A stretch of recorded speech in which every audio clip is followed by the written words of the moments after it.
Normandy Schools Collaborative public board meeting to order by roll call vote. Can we establish a quorum?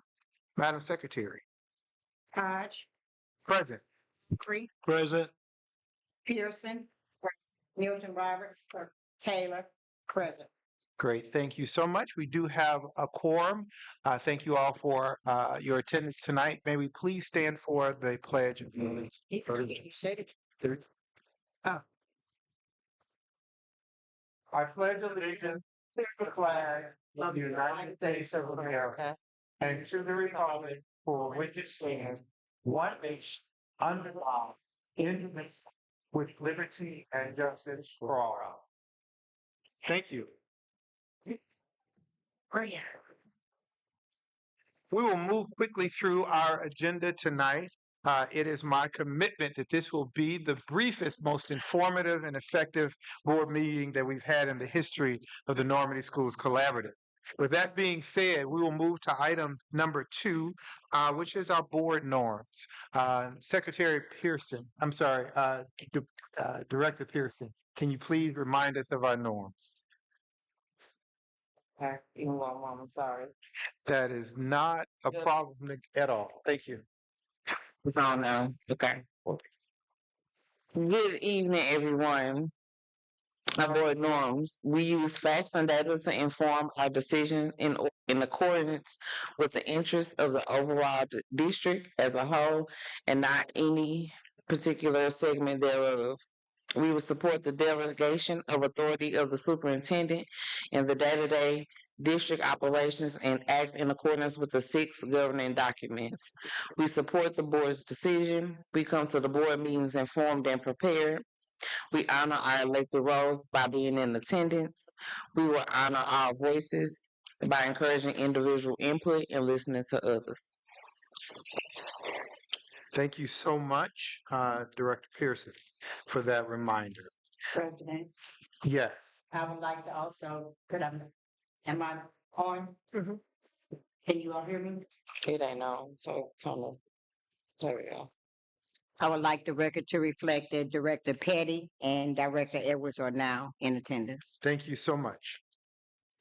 Okay. Moving along to item 3.01, the approval of the agenda. We do have an agenda before us this evening. There's been one thing brought to my attention by Vice President Humphrey. Would you like to make an amendment to the agenda at this time? Well, at this point, I would offer an amendment to the agenda because I believe there was information submitted by KAI, which is their contract extension to do the work that they're currently doing in the district through the completion of the board meeting. So I would add that particular document would be added to the agenda as an item for discussion and action. So there's been a motion to add item 7.03, approval of the extension of the KAI contract through the completion. It has been moved. Is there a second? Second. I'll second it. Okay, it has been moved and properly seconded. All those in favor, please say aye. Aye. All those opposed have the same privilege. Great, thank you. The agenda has been amended to include item 7.03, the approval of that contract with KAI. With that amendment, I will entertain a motion to approve the agenda for tonight. So moved. Second. It has been moved and properly seconded. All those in favor, please say aye. Aye. Opposed? Abstentions? Thank you. The agenda has been approved. Moving on to item 4.01, we do have public comments for tonight.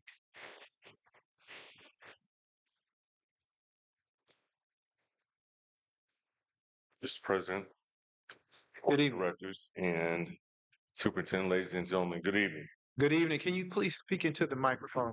Absolutely. Thank you so much. We want to thank you for attending tonight's Normandy Schools Collaborative Board of Education meeting. Before we begin, we will review the importance of conducting a productive and orderly meeting. For those community members in attendance who have signed up for public comments, please come to the podium when the board president calls your name.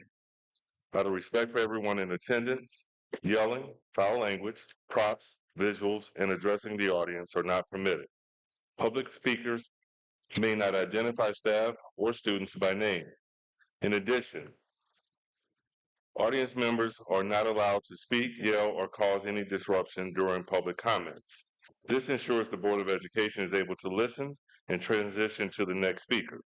The remainder of the meeting is designated for the board to work with the superintendent and staff to conduct the work as outlined in the agenda. Patrons who stay in attendance for the remainder of the meeting after public comments do so in an observatory role. Please note that those who disrupt the meeting in any capacity will be asked to leave and may lose the opportunity to attend future meetings. Thank you again for attending, and we will now proceed with the agenda.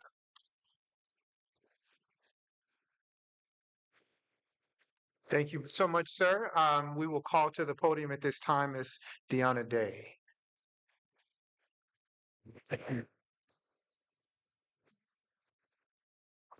Good evening. Good evening. My name is Deanna Davis Day. I am a parent. I am a former staff member, and I am an alumni of the Normandy Schools Collaborative. In 2022, our district's response to the CPVA travesty was armed security in every building. Last year, that changed. We need safety. We demand safety for our students, our children. Our city has one of the worst crime rates in the country. I've tried having this conversation in private, and yet again, our administrators still refuse to create safe spaces for parents.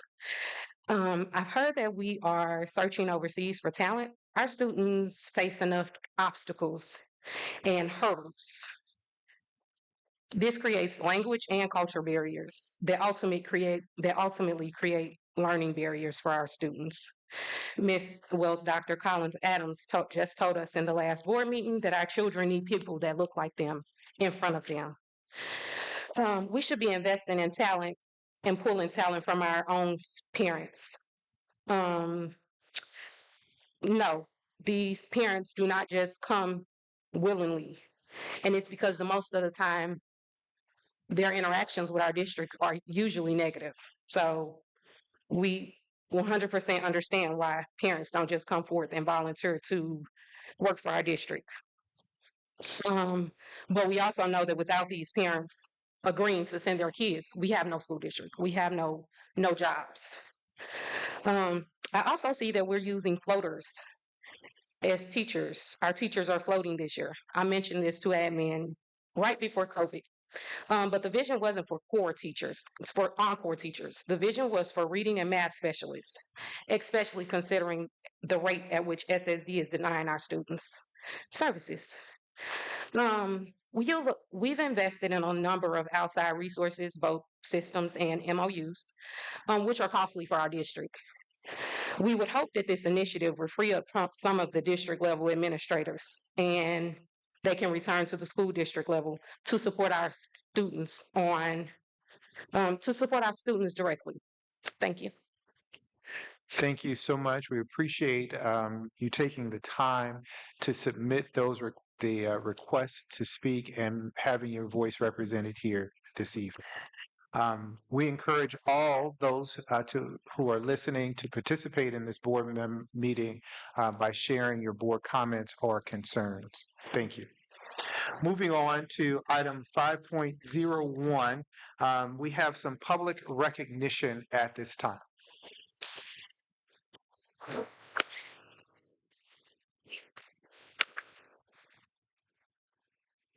Good evening, board members, Dr. Triplett, members of the community.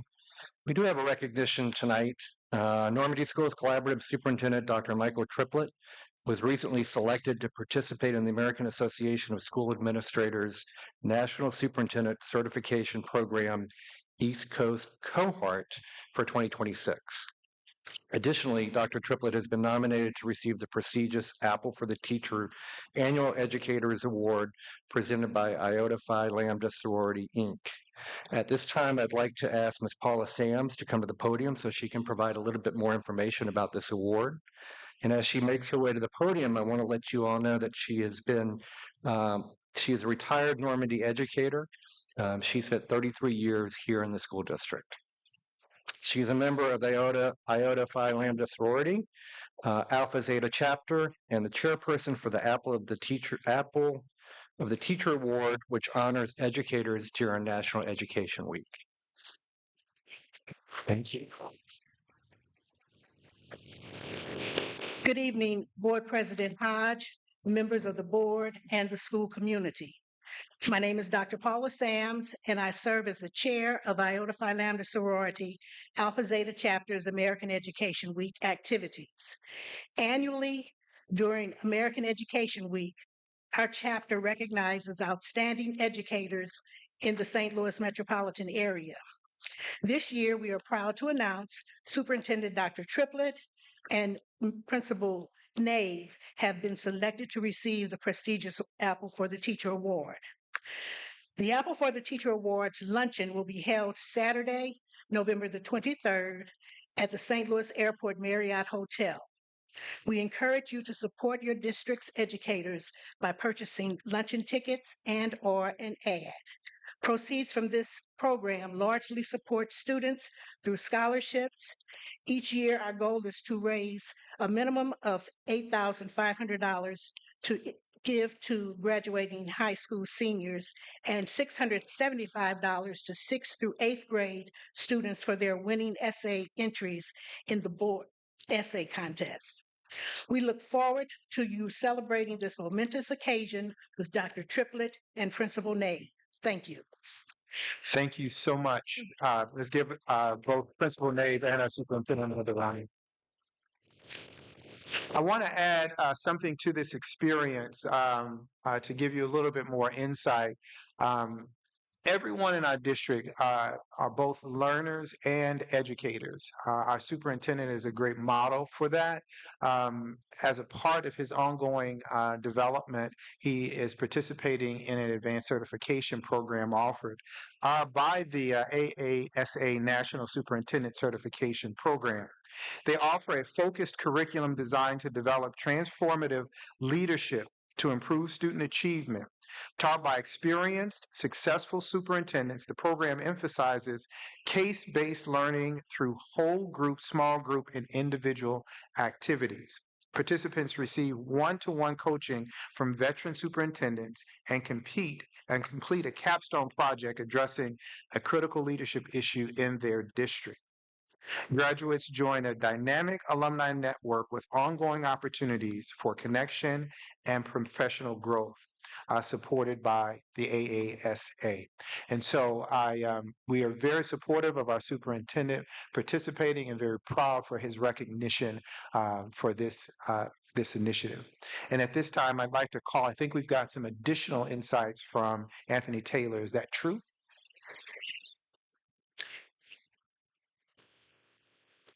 Thank you. Good evening, board. Good evening, Superintendent Dr. Triplett. Good evening. Not additional insights to that, but we did want to recognize our superintendent. Dr. Triplett, would you come forward just for a second, sir? I'm not on candid camera, am I? No. Sure.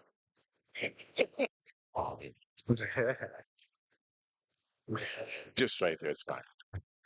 Dr. Triplett, your loyalty, your devotion, and your commitment to adults and children have not gone unnoticed. On behalf of the CNI department, we would like to know that we want you to know that we like you, we love you, and we appreciate you. God bless you, sir. I had another gift too. This is from the CNI department, sir.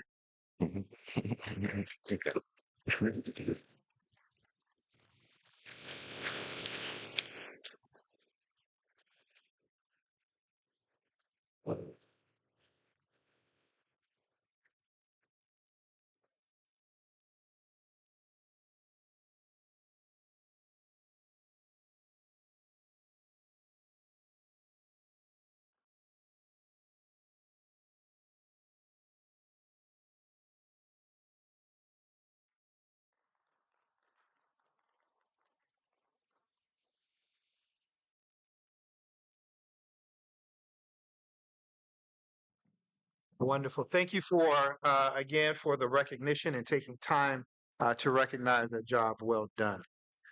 With that being said, I'd like to move to item 6, which is items for information. We've got a lot of information that's going to be shared here tonight. I'm going to ask all of our presenters to be brief in your presentations this evening, but it will be informative. And so moving to item 6.01, an enrollment update as of August 30th. I think we've got a superintendent who has assigned Dr. Brooks to make this presentation. Thank you so much. Thank you. Good evening, Good evening. Dr. Triplett, President Hodge, and Board of Education. I'll briefly review where we are as far as our enrollment from August 30th until today, September 10th. The ELC, we started off on August 30th. There were 320 students enrolled at ELC. As of today, that number has grown to 362. Barack Obama, August 30th, we had 216 students that were enrolled. As of today, that number is 222. Bill Noor, August 30th, we had 204 students enrolled. As of today, we have 280 students that are enrolled. At Jefferson on August 30th, we had 194 students that were enrolled. As of today, that number has grown to 270. At Washington, August 30th, we had 209 students. Today, that number is now 256. At Normandy Middle School at Lucas Crossing on August 30th, we had 534 students. Today, that number is 595 students that are enrolled. At CASA, we had on August 30th, 22 students enrolled. As of today, that number is 18, which is what we want. We want a reduction in the number of students at CASA that are going back. At Normandy High School on August 30th, we had a total of 440 students enrolled. As of today, we have 544 students enrolled at the high school. Our district totals, they've grown from 2,139 to 2,547, and the number continues to grow every day. Some of the strategies that we're using to improve attendance rates, we're making sure the students are withdrawn that have not shown up in school. Additionally, ensuring that all students are enrolled fully and have registered and have schedules at the secondary level. We're doing home visits. Additionally, our special enrollment is working hard with our ELL department to ensure all documentation is completed for all students. We have, again, as you all know, a significant influx of students via special enrollment and ELL. So we're meeting their needs as well. And also, family engagement liaisons who are with Beyond Housing and clerical staff.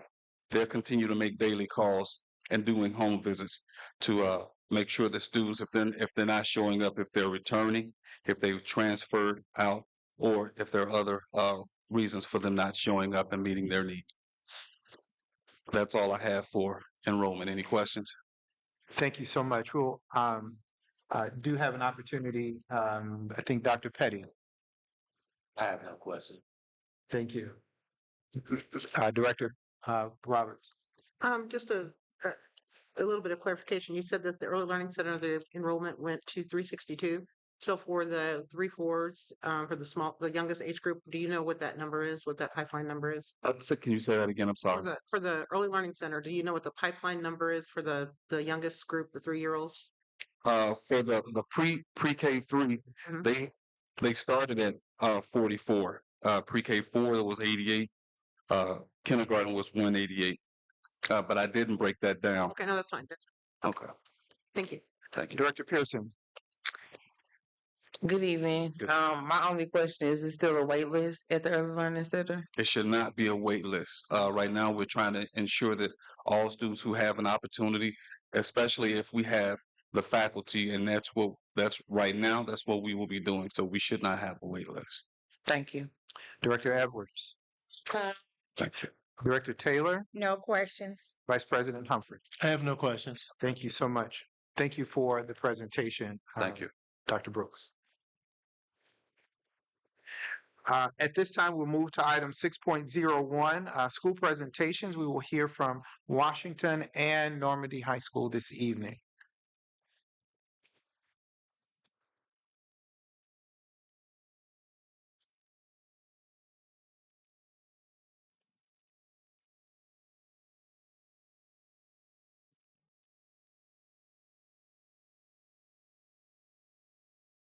We'll hear from Principal Nave at this moment. We'll give him a president.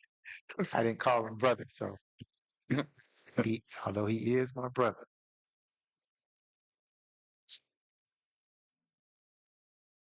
To our board President Hodge, and to Superintendent Triplett, and to the Normandy Collaborative family. I am Principal Nave, the proud principal of Normandy High School, and today I have some updates to share with you. Projected number for the high school, 723. Actual number as of the day that I did this, because as Dr. Brooks stated, we are on the continuum of dropping scholars who we have not yet seen, but also re-enrolling those scholars and those babies who are trying to come to school. So that actual number when I did this was 544. Grade 9 breakdown, actual number 149 of 235. Grade 10, 118 of 142. Grade 11, 151 of 186, and grade 12, 126 of 160. I want to put this slide up here because I wanted you guys to know that we're very transparent in our efforts of trying to maintain at least a 65 to 70% for the high school. And as of right now, you see the NA up there. It's because we cannot get a 90-90 until we drop every scholar and have every scholar. The attendance goal.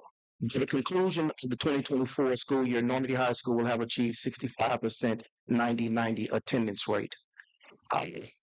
And these list of things, the most important is to ensure that 95% of those scholars who pass for courses in biology, English 2, Algebra 1, and American government, we want to make sure that those scholars, 95% of those scholars, that they take the EOC. We cannot miss that. Again, we can't miss that. The discipline goal. I will tell you this, as far as attendance is concerned, the reflection of the Success Center, as I stated at the beginning, but our goal at Normandy High School will reduce its out-of-school suspension rate at 15% from 527 to 447 by the conclusion of 24-25, implementing the programs that you see. The Success Center that I have talked to some of you about individually, what I saw was that we needed a space for our scholars so that they wouldn't be at home for things outside of fighting. And all I can tell you is I stand as a proud principal and say that our Success Center is working, because August and September of last year, we had 64 scholars to record an out-of-school suspension. This year, we have 7 to the date. And that's because over there, we have a functioning ASS classroom. We have functioning success centers for scholars who kind of fall by the wayside with following the rules of disrespect, but we're not sending you home. You're going over there and you're going to do your work on Google Classroom the same way you did during COVID, and it's non-negotiable at high school. CCR, this is a big part of high school. Many schools don't have the responsibility for it. It takes a team. So I want to thank the superintendent and his leadership and CM with their support, and the Taylor, who serves as my immediate supervisor. Advanced placement courses to the date. 87 scholars taking AP courses. CTE, we have 406 scholars taking at least one in first courses. And first scholars, we have 30 who are at Harrison and St. Louis Community College. North County Tech, I'm proud to say we have 32 scholars there. The program, as last board meeting, we have implemented that program. And the ROTC, I've been working closely with Dr. Brooks. We are trying to get that in the fast area in our school to get our scholars any outlet of success that you can find. And as far as the Scholastic Institute, the superintendent allowing the hire of our librarian, that falls up under that category, and he's also our media specialist, and he will be having responsibilities to further their education, and those responsibilities up under college career readiness. So I also, under the banner of my proposal, the Success Academy, they want to wait for scholars to become rising seniors to have to, as we say, drop the load on a senior and going to CASA. So you have freshmen who sometimes they don't make the mark, sophomores who don't make the mark. So right now I have 2 classrooms that serve as credit recovery, 116 seniors, 18 juniors, and 25 sophomores. And the big deal about this and CASA together, it might induce a better graduation rate. And that's what we need. But most importantly, what I stand for is the babies being able to graduate. And that's what's going to happen because they'll get an opportunity to recover. That's my presentation, and I'll be pleased to take any questions. Thank you. We'll start with Vice President Humphrey. In one of the slides, you were showing 116 seniors, I think, that were in credit recovery. Were any of those seniors, to your knowledge, in summer school last summer? No, not to my knowledge, no, sir. I was just wondering, how we got such a high number of seniors needing credit recovery. Can you kind of elaborate on that? In short, I can, Brother Hodge.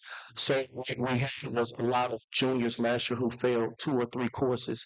And I'll tell you this, summer school, under the leadership of Bill Parker and CASA Director, Dr. Powell, we graduated most of those seniors. I think we graduated all of them, and those juniors, they were able to capitalize, but we didn't have something to combat that at the school. So we wanted to combat that at the school so that we could get a balance. Okay. Thank you. Director Taylor, I'm sorry. No questions. Director Edwards? It may sound like I'm yelling, but I'm not. Can everyone hear me? We do need you on the microphone. Okay, I understand.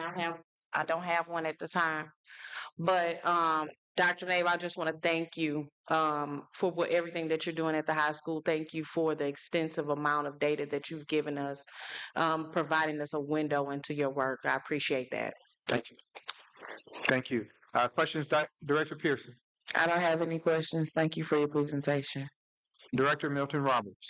I also wanted to say thank you for giving us that insight, and I had an opportunity to come by your school, and I was very pleased to just look at it. It made me very happy. So I just wanted to say keep up the good work.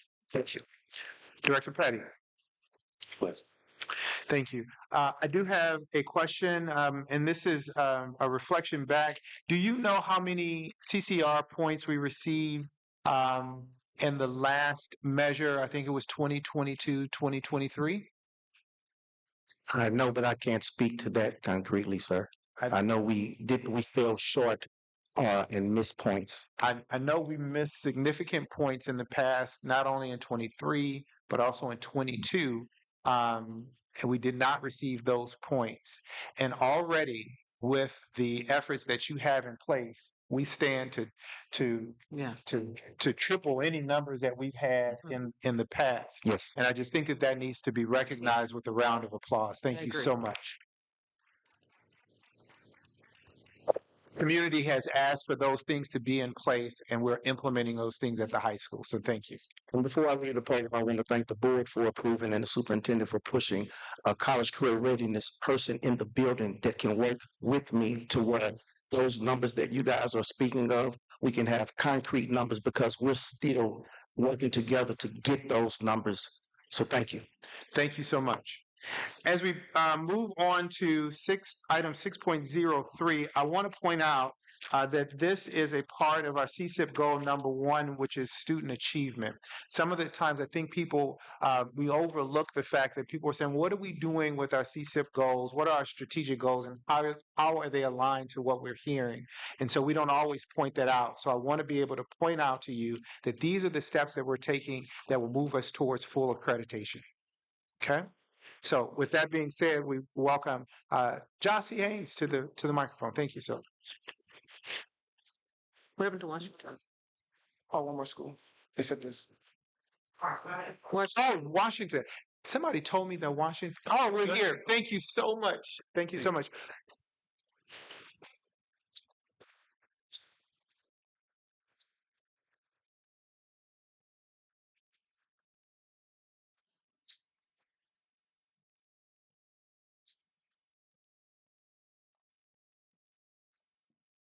Dr. Hollins, thank you for being. I'm sorry. Thank you for being. Absolutely. Greetings to the board, Superintendent Triplett. Good evening. Good evening. I'm Pamela Hollins, principal of Washington School, and I stand before you to share a few of our updates. As Dr. Brooks mentioned, our projected enrollment is 279.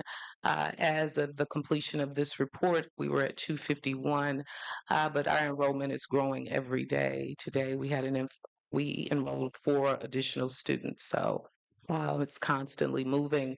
In terms of how we are moving towards steps that we're taking to move towards that projected enrollment, we are daily scrubbing our Power School data.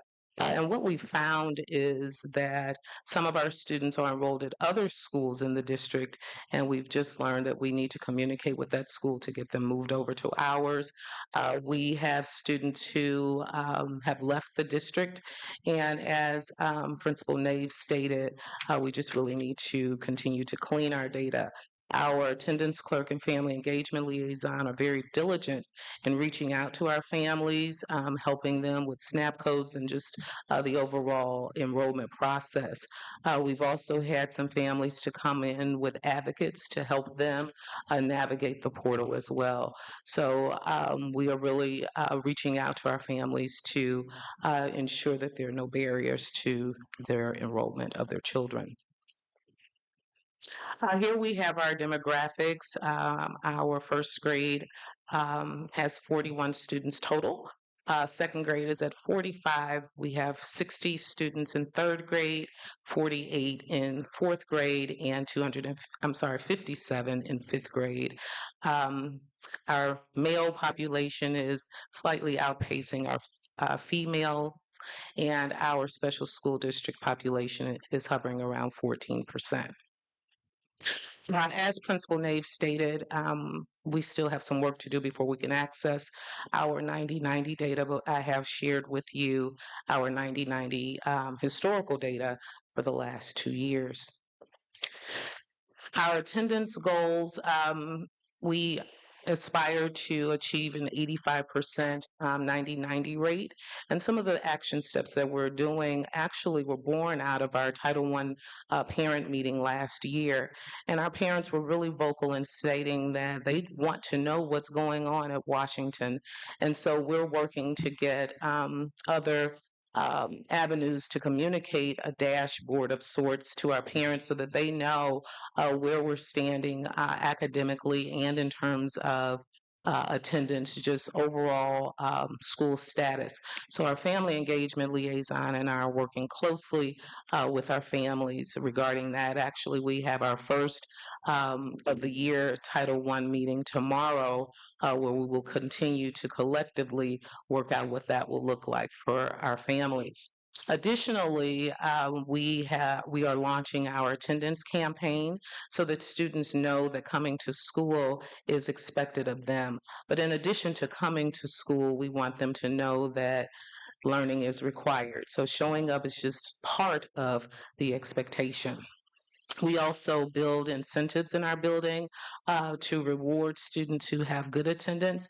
And even those students who don't come to school, we still welcome them and we reach out to our families and students to find out if there are barriers that we can support them in eliminating. Here we have our disciplinary infractions to date. We have had as of the completion of this report, we had one bus suspension, but we are still tackling some bus issues, one bus in particular. So I am meeting with parents, meeting with students to discuss expectations around bus ridership and how that is a privilege and they don't want to lose that. That is also something, a topic that comes up when we meet with our families in our parent meetings. In terms of discipline, we want to, of course, reduce our out-of-school suspensions, and our goal this year is that our out-of-school suspension rate will not exceed 5%. So that's a lofty goal for us. Not to exceed 5% of our total enrollment compared to our last year's data.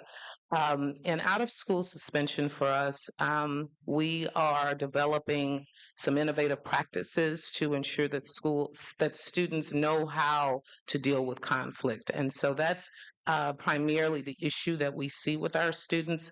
Just in the days that we've been in school, we've had some instances where students have had conflict, but I, along with our counselor, we've been working with students and building those skills. And true to kids, by the end of that session, they're buddies. And so that just lets me know that there's some skill development that needs to take place around conflict resolution. What I have before you now is our iReady data. We are still completing iReady for this year, but this is our iReady data, a comparative analysis of where we started last year compared to the end of the year. And we did see growth in terms of our iReady. And so this year, our goals are steeped in where we ended last year, and we want to work to continue that progression. Can you tell us, go back to the slide Mhm. and tell us what we're looking at? Sure. This is a slide. On the left, you have our beginning of the year in the purple.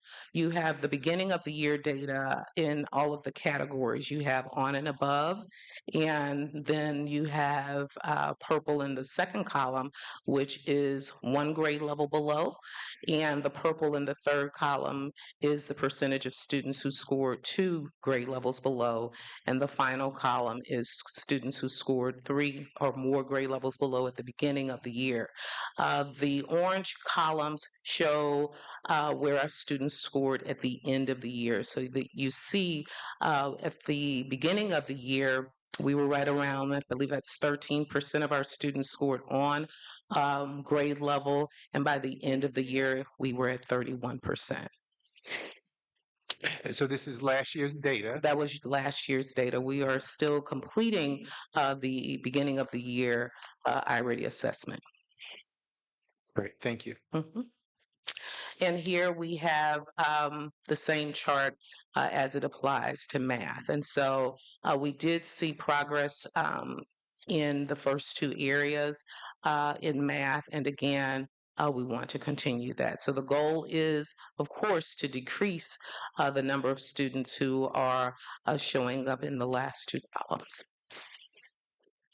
In terms of how we intend to do that, this year we've started off with a great deal of coaching support, where our instructional coaches are really working diligently with our teaching staff to build their capacity. We know that we have to have solid tier 1 or core instruction. And so that is what we're doing. Just today, we've had representatives from curriculum associates to come in and model lessons with our teachers, come in and co-plan with them, and then we go back and observe. And so I'm really pleased to say just in these 2 days, we've seen some great things coming out of our teachers. So we want to continue to build core instructional capacity for our teachers. In addition to that, we want to ensure that our teachers are versed in small group instruction, and that is where our students get an additional dose of instruction. What we found is that oftentimes our students they don't get enough opportunities, enough at bats, if you will, and so we want to ensure that our instruction is cyclical, and so the teachers are giving students multiple opportunities to hone their instructional skills. After that, we want to build out additional supports for students to get additional support that's needed, be it in the area of building up any deficient skills that they may have. So that is a model that we are continuing to develop. Thank you. And that's all that I have. I'm happy to answer any questions that Thank you you may so much. We made a commitment that we're going to be informative and record time. We're going to be extremely brief this evening. So we will go for questions, not necessarily comments. We have a part on our agenda for comments. Questions, Dr. Petty. In the interest of time, I have no questions. Okay, and no questions. Director Milton Roberts.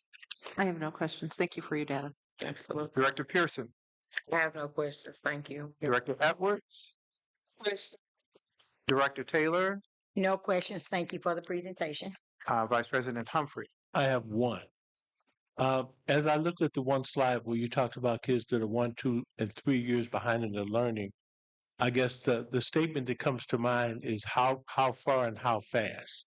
So the question is there anything else that we as a board can do to support you in that work to reduce the number of students that are 1, 2, and 3 years behind in their learning?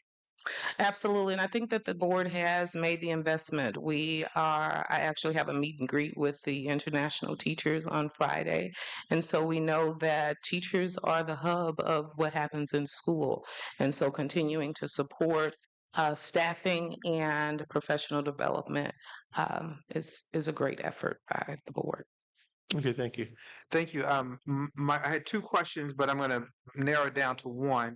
What's the impact on teaching and learning when our students arrive to school 2 to 3 weeks after the school year starts? Yes, that's a good question, and actually, we had a situation like that today. And so, what we do is when we get them on iReady and we do the diagnostic, and we're able to see where they are, and that spills out more or less a plan of intervention for our students. We also have conversations with our parents about the importance of coming to school. Before that, we try to identify what barriers prevented the student from coming to school in the first place, and how can we safeguard those things from happening again. We also have parent contracts, we have attendance contracts, and even our students sign contracts. And so learning is required, and it is a responsibility that all of us shoulder. And so those are some of the steps that we take to combat that. Just want to point out that our school leader, I asked her the question about impact, and she ignored impact and went straight to resolution. And I appreciate that. Thank you so much, and thank you for your presentation. Thank you. At this time, we're going to move to item 6.03, KI. Mr. Jossie Haynes.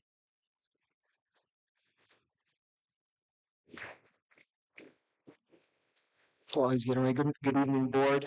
Good evening, Evening. Good evening. Mr. Hodge, President Hodge, Dr. Triplett, Vice President Humphrey, and the rest of the board. Thank you. Jossie, thank you so much for being here and being so brief. I'll be very brief. All right. Executive summary, property management, 4 projects managed in 1. This is the amendment process. Completion schedule, current completion dates. All projects are complete. Currently, we're focused on the CSE boardroom, scheduled to be ending in the end of the year, 4th quarter. Additional facilities and support that has been requested by Dr. Dr. Triplett to use the rest of the funds so that we can encumber them by the end of September. That's the plan, is to work on Viking Hall, cosmetic upgrades, new track concession stand, and new turf football field. Secure connector. This is some pictures of the rotunda. It is substantially complete. I'm happy to announce that all punch list items are completely done on the SCA. Yeah, long time coming. So this particular project is now done. Yeah, I have 3 dones, but we're done. So we're on the last done, just to get the rest of the things paid, and we're done. These are pictures of the new Central Hall facility that's being currently used by the students. Super excited about the access that these students will have in this new facility. If you haven't had a chance to visit it and look at it, it is a pretty good sight to be seen. This is the band orchestra rooms. This is a new door. We've talked about this in the past. These are the doors on the new storefront doors that were added on the west side of the facility. The Central Hall improvements. These are just the other improvements that were done during the summer activities. This was in the East Hall auditorium dressing rooms. It's complete. And now this is the boardroom. Again, these are just some not renderings, but these 2D drawings. It's a 3D drawing of the new boardroom. I see one of the things that this will also have will be a mic for every one of the board levels that will be integral into the counter, into the actual table. Also, we'll have screens so that you're able to look at the screen when you're looking, instead of looking at the monitor for you. And each person sitting in the room will have also monitors strategically placed with sound all over. So this is going to be a state-of-the-art facility. When this is complete, there'll be a movable partition that closes off the space. It also will bring for social events that the school may have. So the whole space will be able to be used in those situations, but for the most part, it can be closed off. The actual podium will have, what do you call it? Bulletproof protection. Oh, wait a minute. Huh? You need to have that? Yes. This is a round of applause for the just I put on the news video about what's happening in Normandy and how we're protecting our students with our badge. I just want to, the emphasis on security and safety has been throughout this project, and it's just, I mean, this is, yes, we'll have, if there's any encounter of a shooting, you can get down below the podium, crawl out, and then there's also ballistic proof paneling to get you. All right, so that's, so allowing the last secret for Norm to present what I'm doing. Right. Okay then. I just want to know that it's a very well planned and designed facility. Here's the construction that's not started yet. The next step is to move forward with the process of accepting the construction phase, but we're ready to go for that. And these are the additional high school campus. The plan is to encumber the funds to do these particular things. Current amendment extension that KEI has on the docket right now is to include not only to finish out the boardroom, but also to do these other projects, preliminary findings for a new football field, track and concession stand, expand the visitor stands, evaluate the feasibility of making a current track regulation size and for competition, add a press box, new field turf, which is artificial turf, preliminary findings for cosmetic updates for Viking Hall, update concession stands, new seats for the home side of stadium, transition strip around the floor to be updated, and confirm ADA access. Here's a rendering of the new football field. And this is regulation. We've confirmed that the regulation can fit.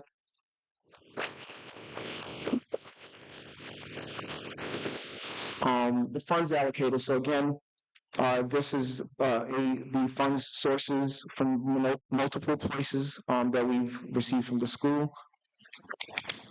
Cost management, currently, we have a potential contract amount of 38 million, which is less than the 44 million that we have. So the rest of those funds will be used to be encumbered on the actual projects that we just discussed. WBE participation, WBE, which stands for Minority Business Enterprises and Women Business Enterprises, 25% goal and a 5% goal. Throughout the project, we were able to meet or exceed the 25% goal by 30, not 33%, but at 33%, and we were able to get to the WBE at 3%. As the project's winding down, that percentage goes lower, so we don't have that many on site now. Savings, we're currently tracking a $1.8 million savings. And additional work avoided by KI. KI's input during the design reviews are $400,000 in savings. Community outreach, high school events that happen over our facility. We hosted a series of career advancement opportunities for students. Proud to say that we have 2 students that have enrolled and are enrolled in college for. And I've also identified through Mr. Humphrey another student that would like to get involved this year. And I think it's one of the panelists, one of the teachers, I believe they're related to that particular student. Thank you. Any questions? Thank you for the presentation. Vice President Humphrey. No questions. Director Taylor. No questions. Thank you. Director Edwards. Director Pearson. No questions, Jossie. Thank you. Director Milton Roberts. No questions, but thank you very Director Petty. And no questions at this time. Thank you so much for your diligence and your presentation this evening. Moving on to item 6.04, year-to-date financial summary. Mr. Brooks. Okay, good evening, Joint Executive Governing Board and Dr. Triplett and Normandy Schools community. I'm going to let Lucas come forward here and get me set up. And I'd like to take this opportunity to thank you, Mr. Brooks, for so efficiently moving through this presentation. So much.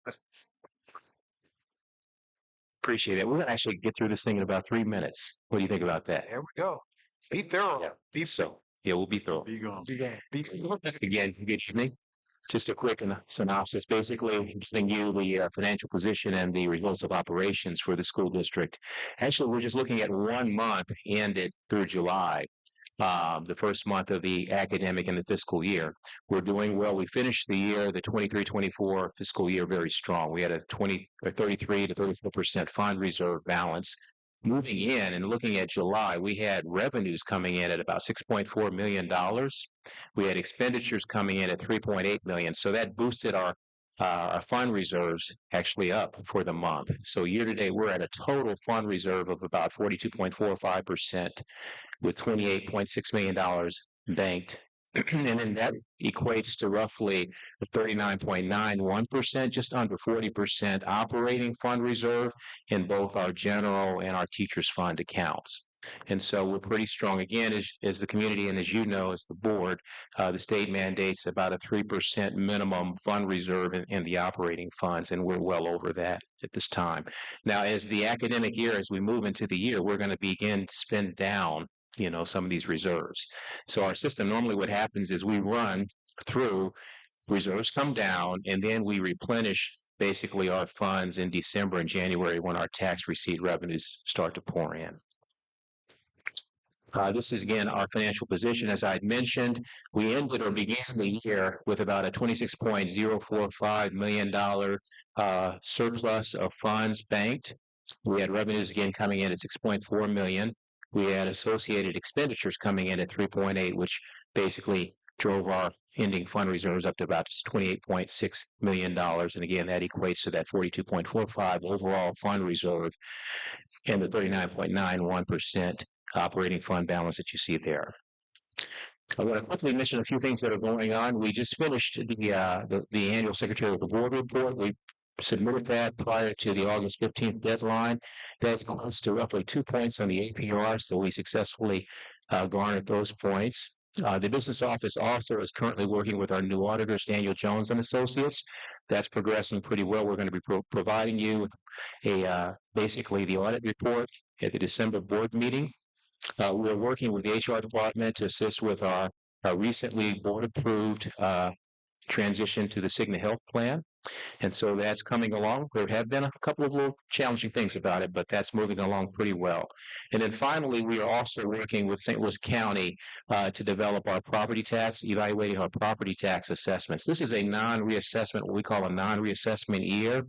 Usually even years, 2024 being an even year, the county does not reassess property as far as commercial or residential or personal property during those years. So our assessed valuation is going to stay static, probably around $412 million. So, I mean, that's still pretty strong. But we're working on that. We will be asking for a tax rate hearing meeting later toward the end of the month, by the way. And we'll let you know, the board and community, about that as we approach that deadline. And without any further ado, I'll field any questions that you might have at this time. Thank you. Dr. Petty? No questions. Director Milton Roberts? Questions, thank you. Director Pearson? No questions, thank you. Director Edwards? No questions. Secretary Taylor? I do have a question, but I would prefer to ask that in the executive meeting. Okay. Right. Vice President Humphrey? No questions. One question.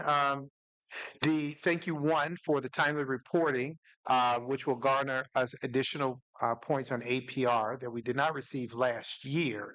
So we're very grateful for that. Can you tell us or predict the impact that slow attendance has on our financial standing year over year? Okay, yes. So the numbers, we really appreciate our group and really garnering and getting our enrollment numbers up.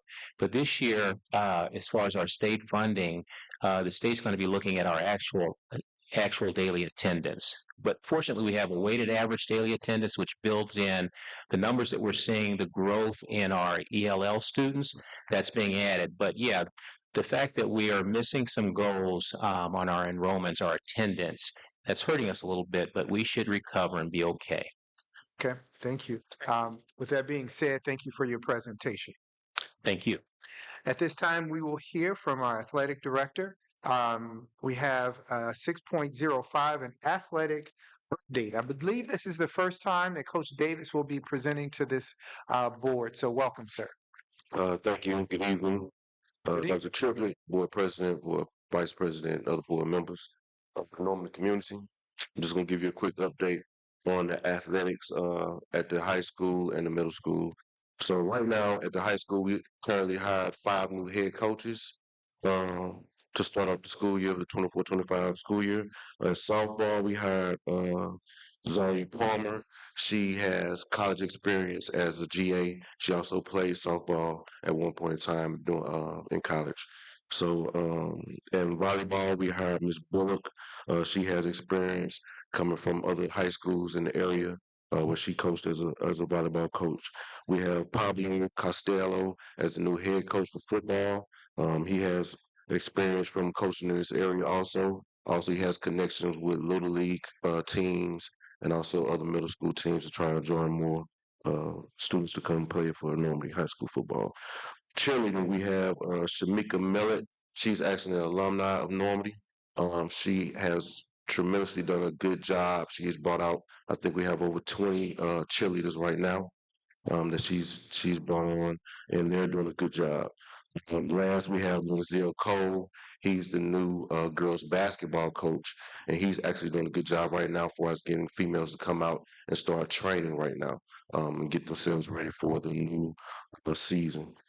Also, homecoming update. Homecoming week is the week of October 7th through the 12th.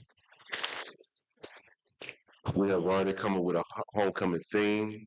We did this with our committee at the school. And the homecoming theme this year is going to be on blackout formal wear attire. We already have our spirit week together. We will have that posted real soon on the social media sites and on the website. Well, we have it already sent out, so we'll be looking for that pretty soon to come out. We also will be doing a parade. We just edited the application for the parade from last year. Instead of paying $25 this year to participate, we're gonna go down to 20. And we just gonna take money orders in cash. Last year we had probably like 10 or 12 checks that bounced to participate in the parades. So but that's it. Also, you can find that on their website and on social media sites. You will find that we have senior nights available. You'll also find that we'll be supporting Breast Cancer Awareness Month, and those are also on the social media sites and the website already available for your convenience. That's pretty much it for me. Thank you so much. Are there questions, Director Humphrey? Well, thank you very much for the presentation.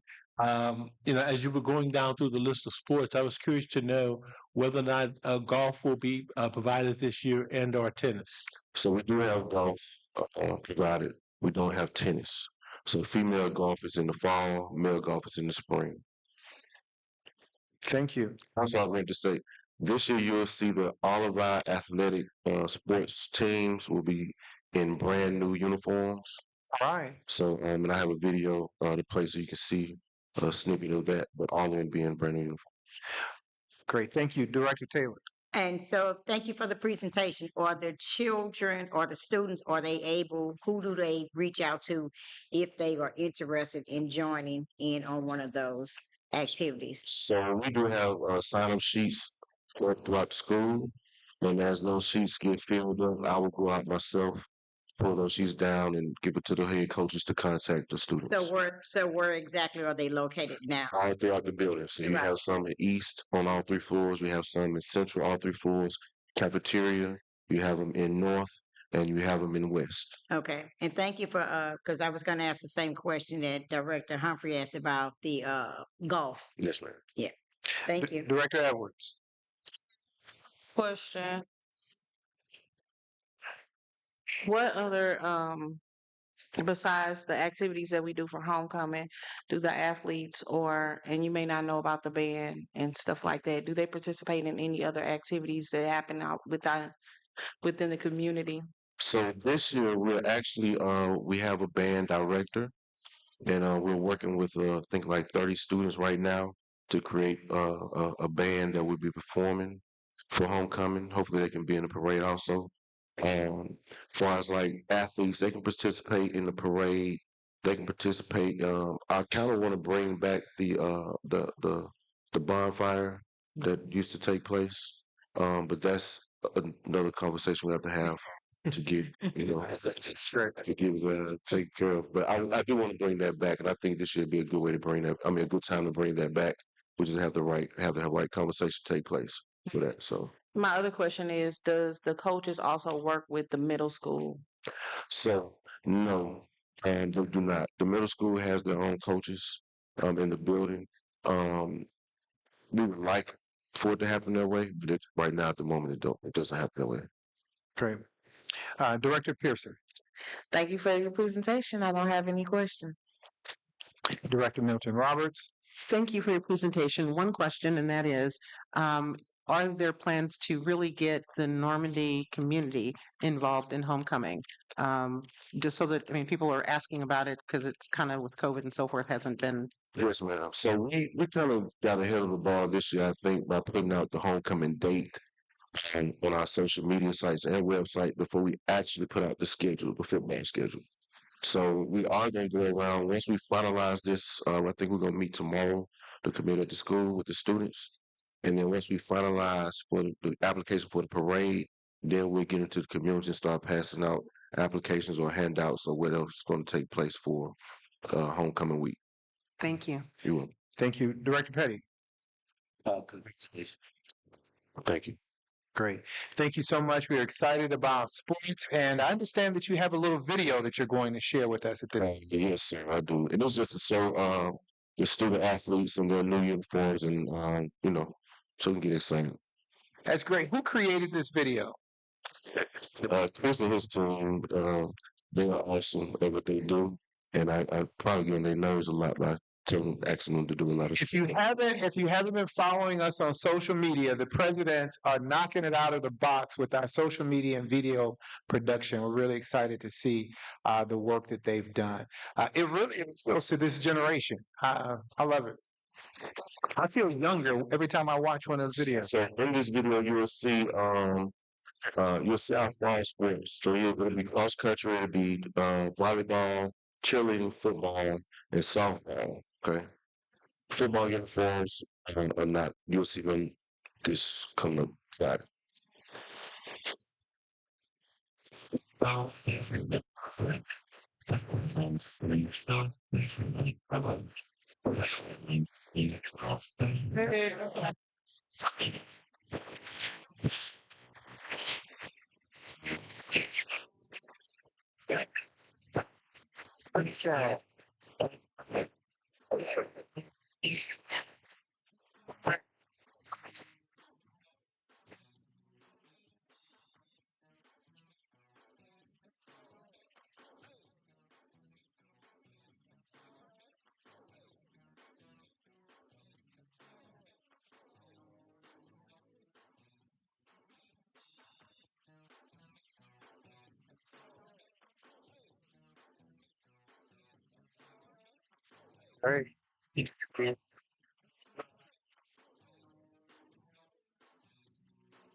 That's all.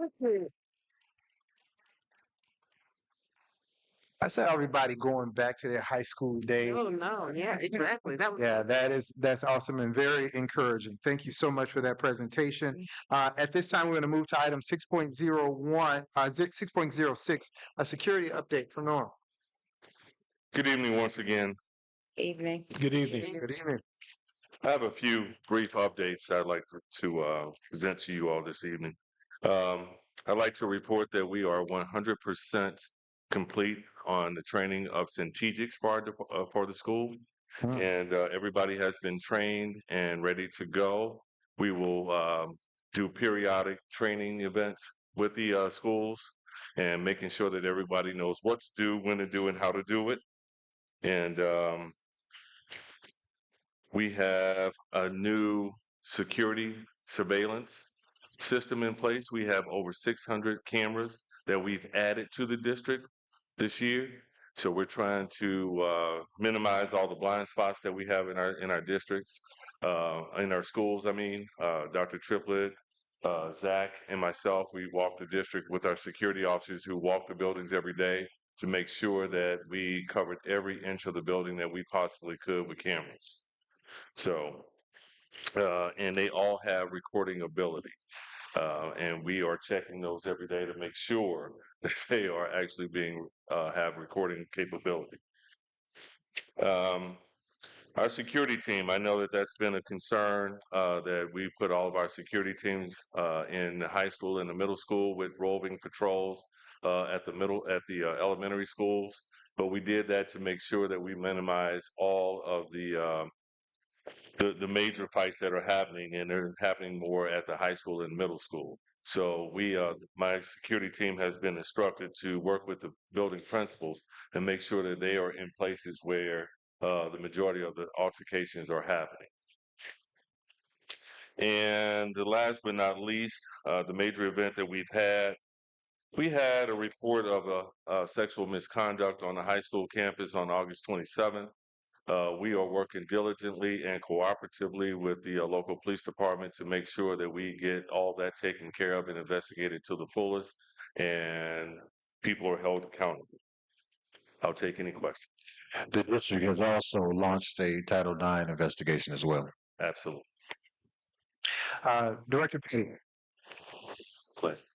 No questions. Director Milton Roberts. No questions. Thank you. Director Pearson. No question. Director Edwards. Thank you. Thank you for giving us an update on the security efforts that are taking place within the district. I would like to know, as of today, how many incidents, outside of the major incident that you just mentioned, as far as fights and all of that is concerned, has happened within our district as of today? At last reported, we had 23 incidents at the middle school and 7 at the high school. All right, thank you. That's all. Director Taylor. No questions. Vice President Humphrey. No questions. At this moment, I'm going to ask that we take 30 seconds and a moment of silence for those families that suffered loss in the school in Georgia. I don't have the name of the school. Appalachian. Appalachian High School. If we could have just a moment of silence for them.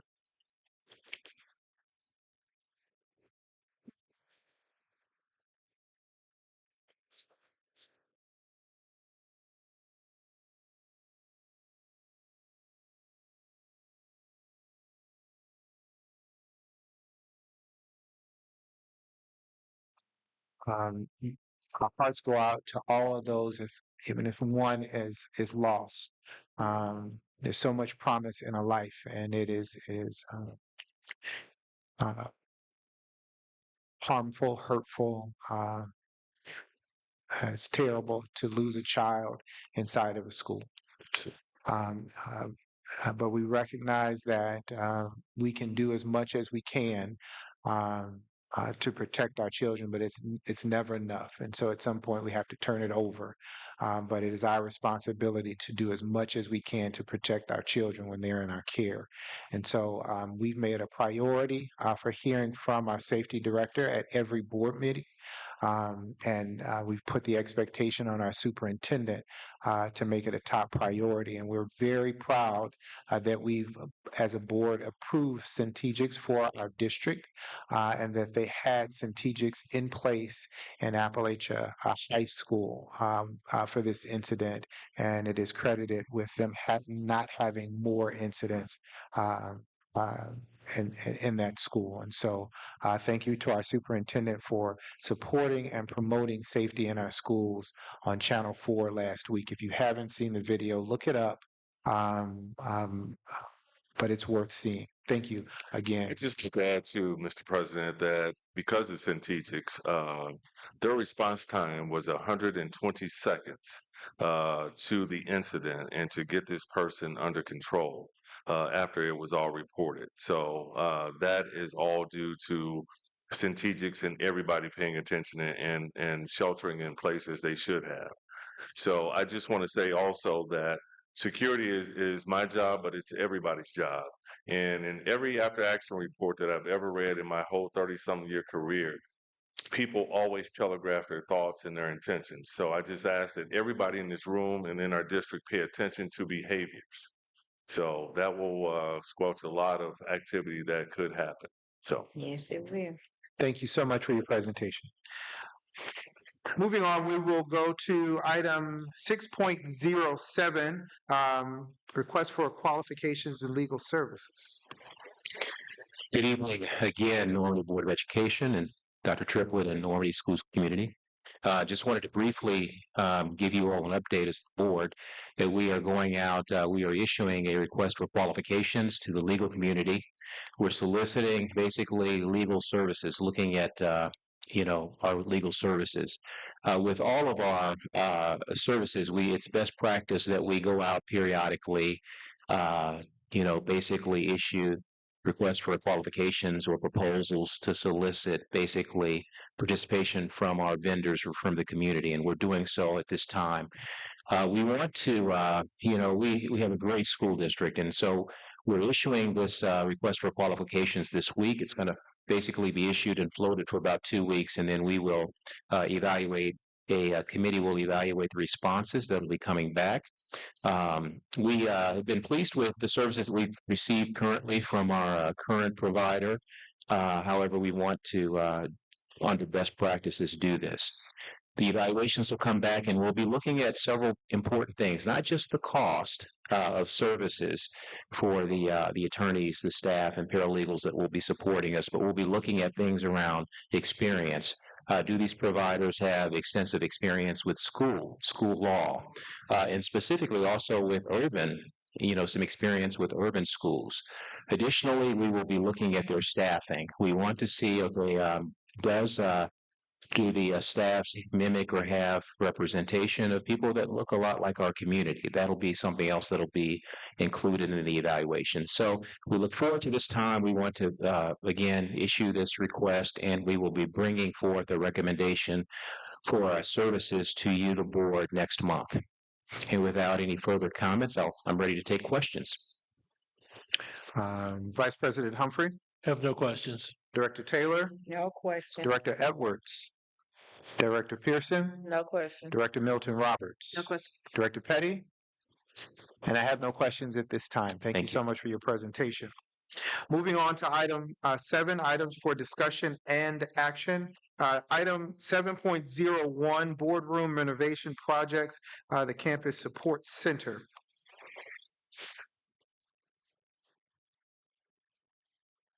I think he kind of already. Yeah, this is item 7.03, the approval of the extension of that project.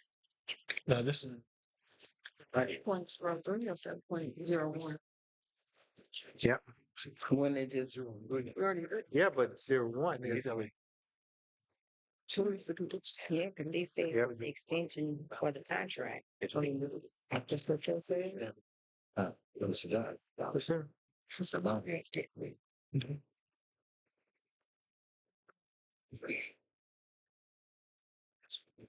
Yes, and that's what it's one of.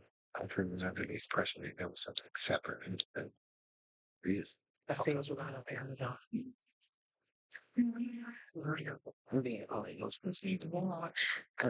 see what's going on Amazon. Never be catcher. Yes, this is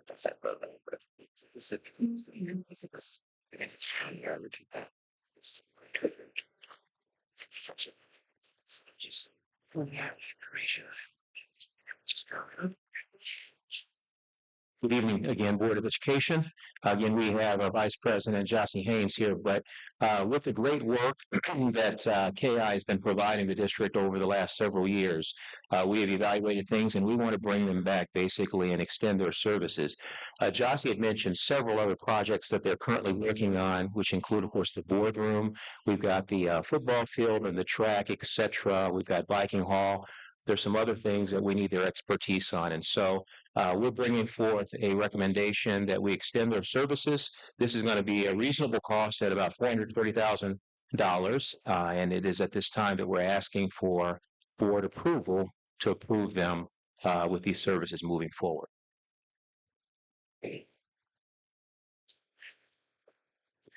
Dr. Triplett, did you have the cost to exceed?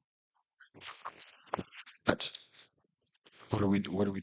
That's correct. The cost not to exceed. Okay, yes. And so we do have a project that's this project here. That's what this is. That's what 7.1 is. The Okay. board renovation and recommendation for cost. Yeah. So the extension of the contract is 7.03, not 7.01. We want a recommendation for the amount not to exceed for the boardroom, correct? Correct. And that's $990,000. So that recommendation is not to exceed $990,000. So what is your ask of the board? So this time that the administration is asking the board to approve the construction, this additional construction, not to exceed $990,000. These details were outlined in the previous presentation that was shared with the board. The numbers have been there. We just haven't approved the amount, which has to be approved. And everyone understands that those costs were covered in the earlier presentation. And at this time, we're being asked to approve the cost associated with that. That is correct. Great. Are there any additional details that you have to share with us at this time? No, just outside of the information that was shared. Okay, great. I'll entertain a motion to approve those expenditures as they've been detailed this evening. At this time, I'm just entertaining a motion to approve the request as stated. So moved. Second. It's been moved and properly seconded. There's discussion. Is there any discussion? Being none, we will have a roll call vote. Please, Secretary Taylor. Director Petty, No. Director Milton Roberts, Yes. Director Pearson, Yes. Director Edwards, Yes. Director Humphrey, Yes. President Hodge, Yes. Director Taylor, yes. Thank you. Yes. The request has been approved. Item 7.02, our Wayside Community Garden Site MOU. Yes. Good evening again. On behalf of Miss Evelyn Days, she will have Mr. Carlton Brooks speak to this MOU. Good evening again, Board. Miss Days is sick. She tried to soldier through the day. She actually came into work today. I know she's on connected electronically, but she really had planned to be a part of this presentation this evening. This is an MOU that we're working with Beyond Housing, and we actually have a representative from Beyond Housing. It's Jack McDonald, who is the Forestry and Community Conservation Project Manager with Beyond Housing, and we're going to ask Mr. McDonald to come forward at this time. He's going to talk a little bit about this joint project that we have going, and so I'm going to introduce him, and he's going to discuss this effort. Hello, Superintendent and members of the board. I was approached by Miss Evelyn Days to help with some vegetation management on a property owned by Normandy Schools, which is also the site of Wayside Community Gardens. Through having a conversation with Ms. Days, I identified the potential for Beyond Housing at no cost to Normandy Schools to install a native prairie at the Wayside Community Garden site. Not only would this reduce costs associated with maintaining the property due to mowing, it would also create an ecological asset and an educational tool for students in Normandy Schools to learn more about native ecology, native plants, and the natural world that we have here in Missouri. This project would be done as part of our Green Workforce Development Program, where we engage young adults throughout the 241 and greater region in green jobs in order to help create a more diverse green industry. And I can take any questions related to the work or what we may be installing, or really any questions you might have at all in regards to the project. For those who may not be aware of this property, this is the property at the wedge between Bermuda Road and Florissant that until just a few years ago, I didn't know was owned by the school district. And my first question is, why in the world do we have this building and what is wrong with it? I'd like to know who's currently managing that property right now. So as far as I understand, a neighbor in Normandy currently mows the site that we would want to install the prairie on. And so he does this, he volunteers his time and equipment to maintain that property. Okay, all right. Well, I'm going to start with Dr. Petty. Do you have any questions, sir? Director Milton Roberts. Yes, I do. I guess my first question is, what has the collaboration been with our educators in our elementary school, middle school, and high school as it relates to outdoor learning space and how that space can be utilized?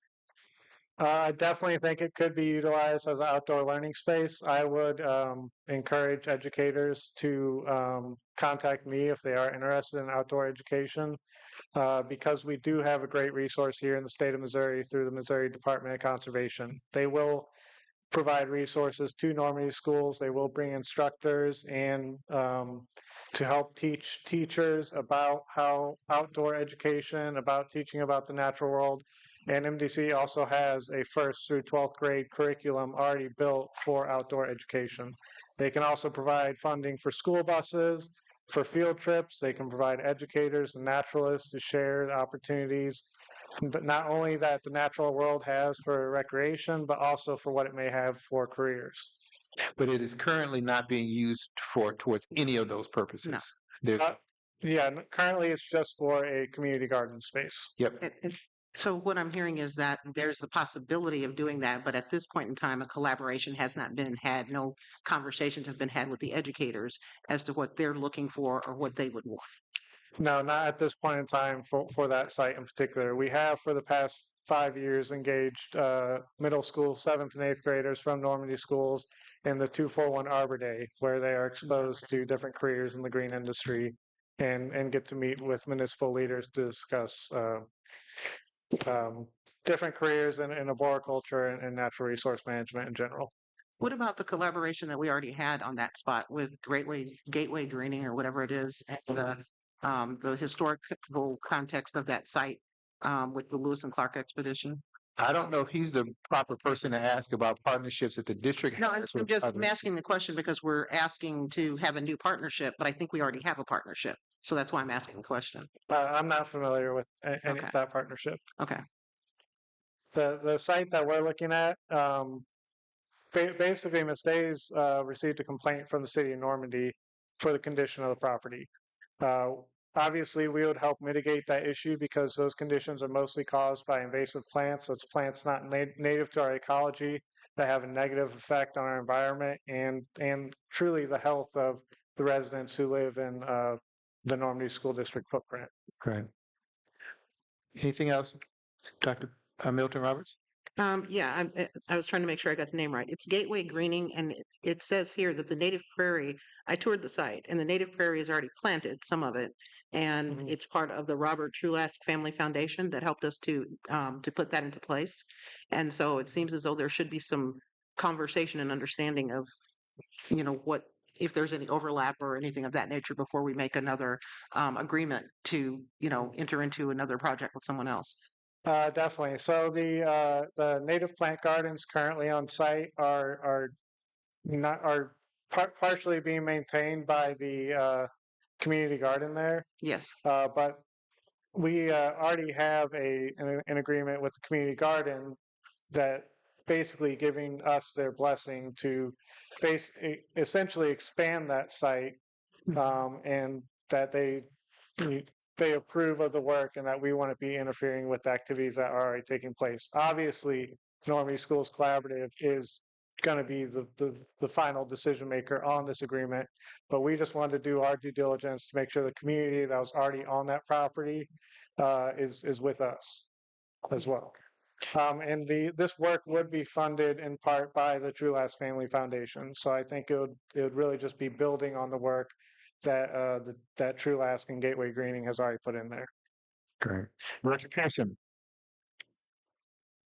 Thank you. My first question is, you stated that it's at no cost. That's correct. Okay. My second question is, what other areas or buildings or greenland in the 24-1 do you all support? We currently manage about 3.5 acres of native prairies. We have 2 sites in the city of Normandy, and we're actually working with them to change their weed ordinances to incorporate native plantings within that. So that would help solve the problem of getting those complaints from Normandy.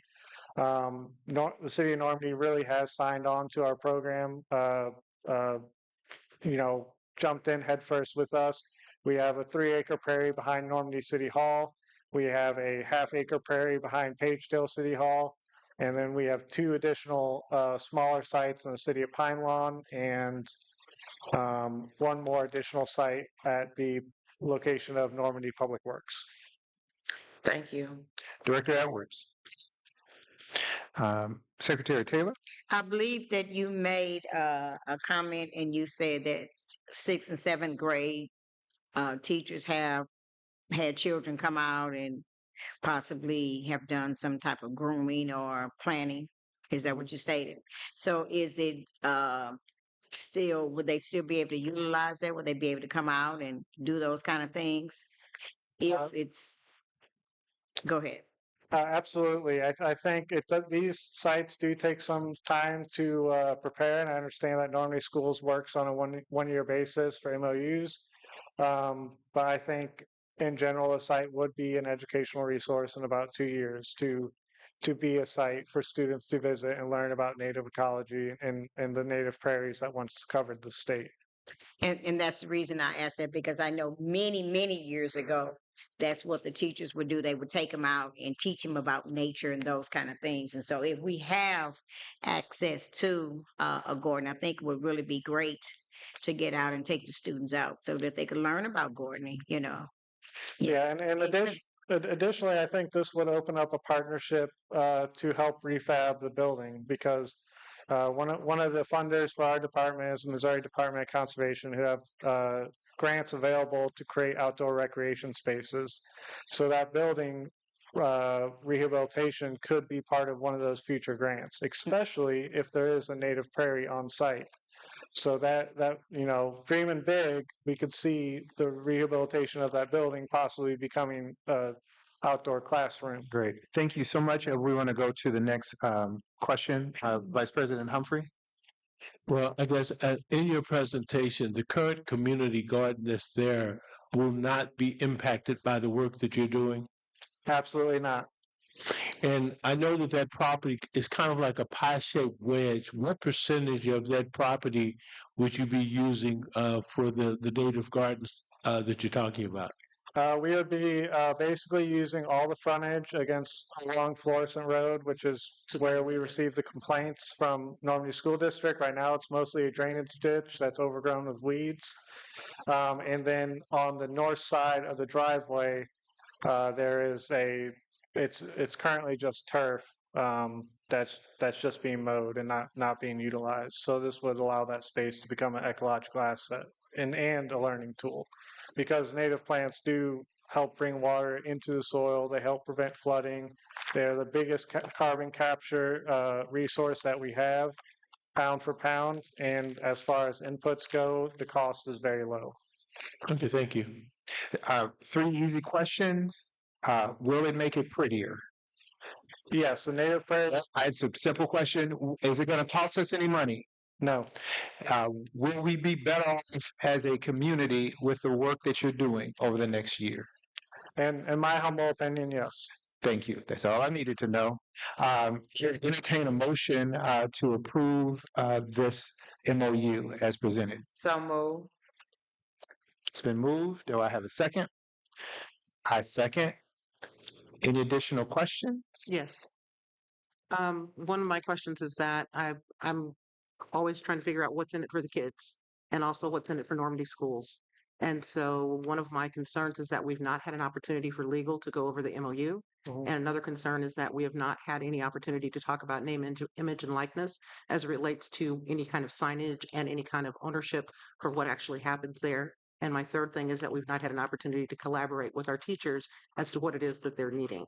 So to me, I think the collaboration sounds great, but I think that there's work that needs to be done before we agree to be in a memo of understanding with you all about this particular site. Absolutely. I'd be more than willing to meet with educators to discuss the potential for that site and future partnerships. I really do see this as an opportunity for our department to bring. Thank you so much. This is great. For the sake of time, we're going to move forward. An MOU is not a legally binding document. It is agreement between an entity, between two entities about what they are going to do together. With that being understood, I will call for a roll call vote at this time. First, before you call for the vote, Sure. I would like to motion that we table this until he is able to talk with the teachers, and as he said, he is agreed to doing.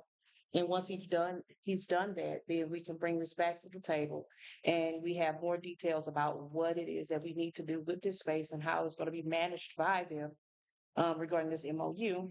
And then we can vote on it then. The table has to either have a date or an indefinite date. Do you have a date where you'd like to table the vote? We'll table the vote to the next board meeting. Okay. There's a motion, I'm sorry, there's a motion to table the decision on this MOU until next month's board meeting. Is there a second? Second. All those in favor, please say aye. All those opposed, say nay. Nay. Nay. There are two nays. The ayes have it. It will be tabled until next month's board meeting, contingent upon additional information being provided. Thank you so much. Thank you. Great. Moving on to item 8, which is items for consent. The board has been provided with detailed information regarding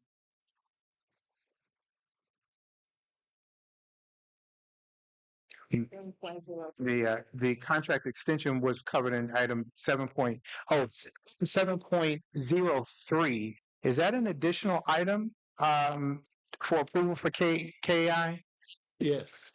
It's the contract extension? Yeah. That's right. Do we have information for additional information to provide at this moment, Jossie, for item 7.03? Just the information that you should have in your board packet. Yes. And this is the item that we added to the agenda because it was missing at that time. Okay, great. Can you phrase the motion of the pleasure of the board at this time? So the motion or the request is to extend our contract for $430,000 for us to complete the extended work that we're doing, also with the work that we're doing with the boardroom. Great, thank you. I will That entertain amount again? 430. 430. I will entertain a motion. So moved. Second. It's been moved and properly seconded. Any discussion? All right, we'll take a roll call vote at this time to approve the motion. Director Petty? No. Director Milton Roberts? Yes. Director Pearson? Yes. Director Edwards? Yes. Director Humphrey? Yes. Director Hodge? Yes. And Director Taylor? Yes. Good, thank you. The ayes have it. The motion passes. Thank you very much. Thank you. Now moving on to items for consent. The board has been provided in advance information regarding check listings, the board meeting minutes, the work session minutes from August 21st, board meeting minutes from August 30th. And I will entertain a motion to approve the consent items at this time.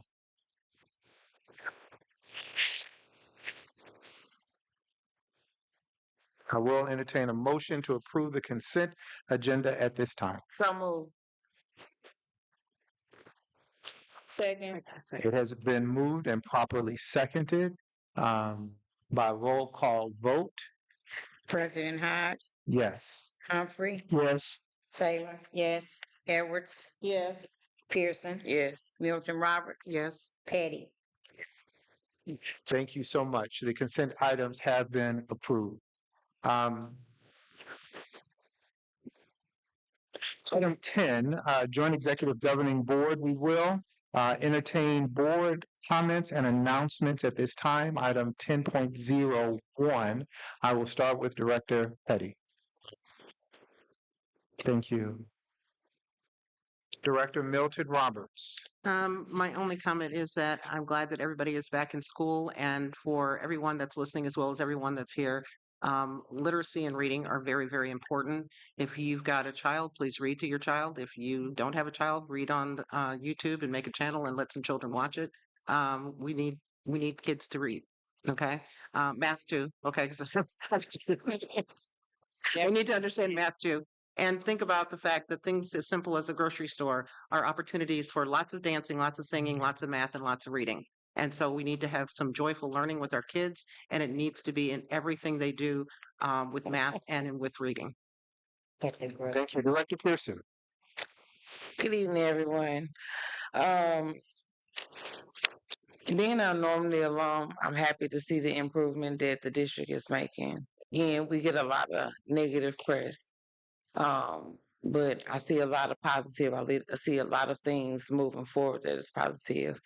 Had the opportunity to tour the high school and go in all the buildings and sit in the classroom where I learned a little Spanish. So, um, yeah, I'm getting that.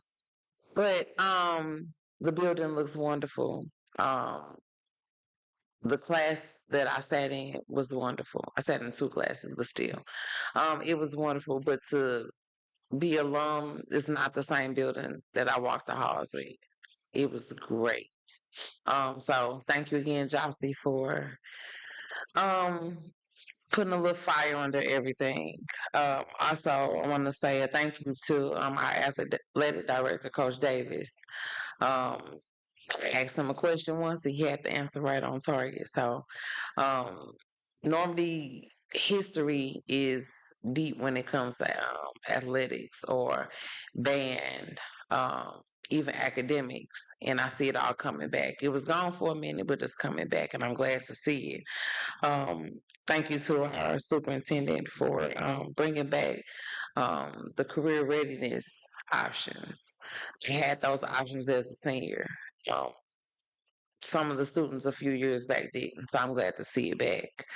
Um, I want to ace this school year. By ace, hold accountability, communication, and effectiveness with everyone, the parents, the school district, the community, everyone. Um, we got to start home first. I said it before in a previous board meeting. We like a big dysfunctional family, but hey, we here. Um, Speaking on literacy, Ready Readers neighborhood captains is looking for captains in the Pound Line and Western neighborhood. I'm a neighborhood reading captain for my neighborhood. So if you have any questions about it, you can always find me and ask me. Also give the information to our communications department so they can get it out. Um, this Saturday, September 14th, Pagedale is having a community festival from 12 to 9 p.m. It's going to be great, a fun time. All communities are welcome. Also with um, football, let's support our football team more than we ever have. All our sports, but our football team at this time. The first home game is September 16th for the JV and September 21st for the varsity playing Jennings at home. When I was in high school, we never played Jennings at home. We never played Jennings at all. So again, I'm glad to see improvement for our school district. Yes, we getting some things not so quite right, but it's always time to learn. We in the education business. That's all I have. Thank you. Director Edwards. Good evening, everyone. I just want to thank everybody here tonight for taking your time out to come to the board meeting and hear us make some hard decisions about situations every time you come. So I appreciate that. I would like to say, in saying that I spent some time with this board on yesterday doing some extensive training for the second time in a row. They have taken up majority of my time, my free time.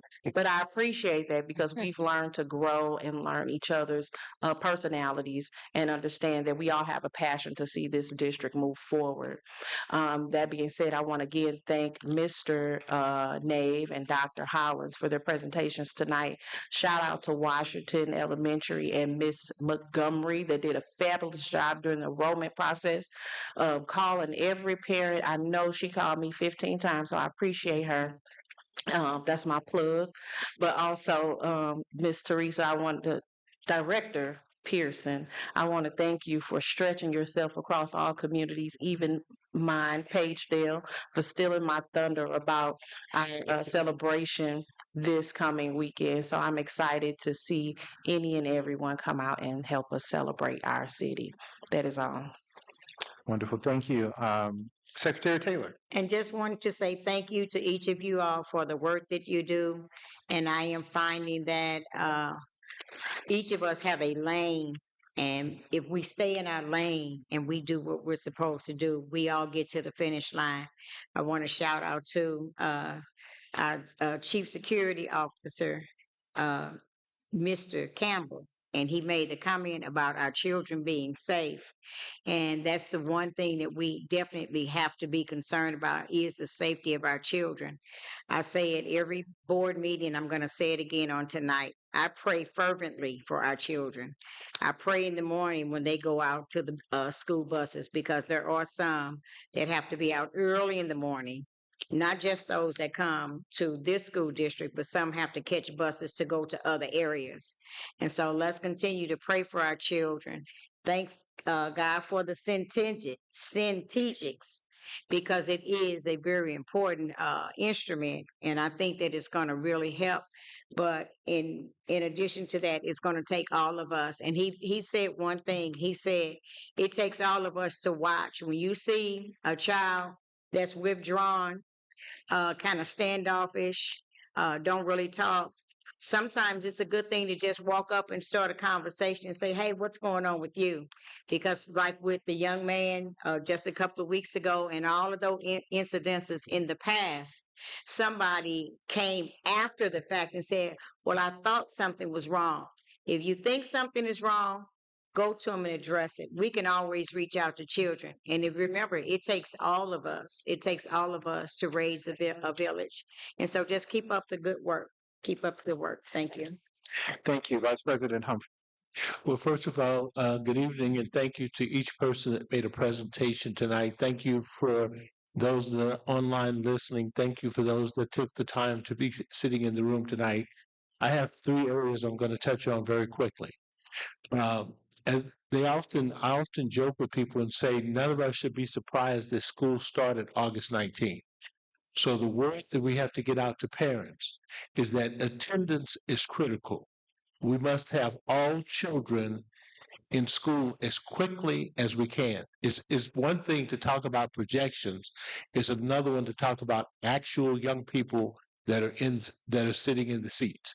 So collectively, if you know anyone in the district whose children are not in school, we need to encourage that because in my mind, there's only one number that's important to me, and that number is 100, because I don't want to leave any of our children out. So whatever we need to do to get them in school, that's what we need to do. I know historically, we did a thing called Reach Out to Dropouts, where we literally had volunteers to walk the neighborhoods and find our kids that were not in school. And I think sometimes we need to revisit some of those things that we've had success with. The other thing I'll say is that in the coming weeks, as a board, we're starting to have very intentional conversations about the things that concern us about the school district. And one of the things that we're going to be working on, we're putting together a board retreat to give us more time to talk about the areas that we have concerns about. So I asked all my board colleagues to the document that the president had put out there for questions, whatever the topics are that you want to have considered as the retreat, please do that because I anticipate this retreat happening on a Saturday. I anticipate it being an all-day event because we have enough things that it will take just that amount of time to do. The other thing I would say is this, and you've heard me say this before. Dr. Ron Edmonds, who's who's actually a deceased educator from Harvard, made this statement over 41 years ago. He said, "We can, wherever and whenever, educate all children that are of interest to us. We already know more than enough to get it done. The only fact that remains is how do we feel about the fact that we have not done it already?" Year after year after year, I hear us having conversations about having children 1, 2, and 3 years behind in our learning. My question simply is this: how far, how fast? Because we need to get to a point that we start to look at those numbers that we no longer have children that are 1, 2, and 3 years behind in our learning. We indicated that we wanted to get at least 1 year's growth in the district. If my memory serves me correctly, we got 0.74 in terms of growth. We're not there yet. I would like to see us get to a point that we have 1.75. Why 1.75? Because if you have children that are 1 year behind in learning, well, they're only 6 months out. If you have kids that are 2 years behind in learning, they're now only 6 months behind. Kids that are 3 years behind would only be a year and a half. If we do the same relentlessness in our system for 2 years, we'll have all of our children where we need them to be. Because as we looked at the math scores, we saw a number of categories that we were at the floor. We need to get our children off of the floor and we got to get them into the game. So we got to figure out how to accelerate learning. We got teachers coming. We need to know what else do we need to do to get it done. Thank you. Thank you. We have some celebrations that are happening in the district. One that I'm really excited about is our ribbon cutting ceremony. Chris, what's the date and the time for that?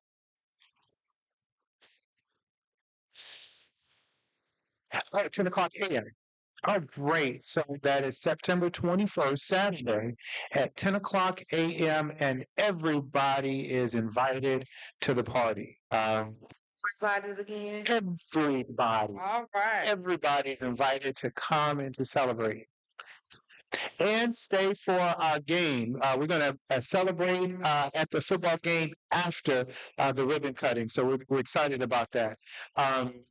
October 3rd, we're inviting our community to come out and do something that has not been done before. As I was listening to our board today, there is one strand that sort of goes through all of the comments that have been made, is that we've got a very big assignment to do. And our district is filled with wonderful educators. And I say everybody is an educator who's touching the child in our system to develop them for the next leg of their journey in life. But we cannot do it alone.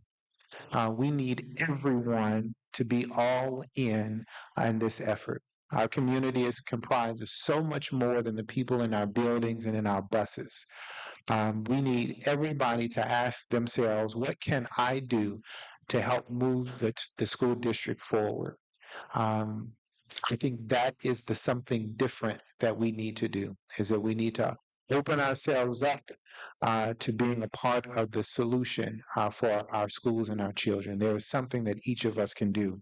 And so on October the 3rd, the Normandy Schools Collaborative, in partnership with the 24-1 initiative, will host our all-in kickoff. It's an opportunity for everybody to lean in and be a part of designing something that gives us all an opportunity to lean in and to support our children. The question is, what can you do to support our district's most challenging students at this time? So more details will be forthcoming, but mark October 3rd, 6 p.m. at the Beyond Housing headquarters on your calendar. With that being said, I'm going to turn it over to our superintendent. Good evening, board and community. Good evening. Good evening. Thank you, President Hodge, for the moment of silence for the Appalachia High School in Winder, Georgia. What's important about that, and I want to make sure that I mention to Chief Campbell, is that it's important for our responders to respond. That's what makes this work. Just having a badge and being a responder doesn't work. You have to respond. You have to respond to the 3 clicks as well as the 8 clicks. So I want to make sure I say that. Educators are at the foundation of every profession in the world. Everything we do, there's an educator behind it. We just don't get the accolades or the financial compensation that everyone else does. But that does not make what we do, our jobs, less important, less fun, less entertaining. That said, the profession of education is an acquired taste. It is a thankless position. So it's always great to be seen, even if you don't want to be seen. What's even more important than being seen is being made to feel like you're seen. This phrase, Latin phrase, es non verdi, to be, not to seem, to be educators. That's what we are. I applaud everyone in this room. I applaud the entire Normandy Schools Collaborative family for being present every day since the start of school, regardless of the turbulence that we felt at the beginning of the school year with enrollment, with new projects, with Power School, pain, et cetera, et cetera. Our staff, our students are present. That said, I want to thank the entire CNI team. I want to thank the Iota Phi Lambda sorority, the NJB, JEGB,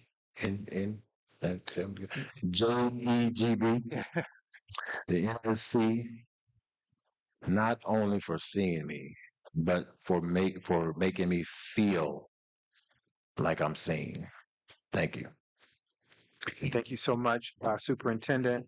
Thank you all for being here again. It is 7:55. I will entertain a motion to adjourn to executive session.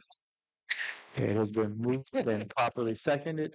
Is this a roll call vote to move to executive session? Yes. So we do need a roll call vote. Secretary? Director Petty, Director Milton Roberts, Director Pearson, Yes. Director Edwards, Yes. Director Hodge, Yes. Director Humphrey, Yes. and Director Taylor, yes. Thank you. It is 7:55. Move that fast all night. Thank you for your patience.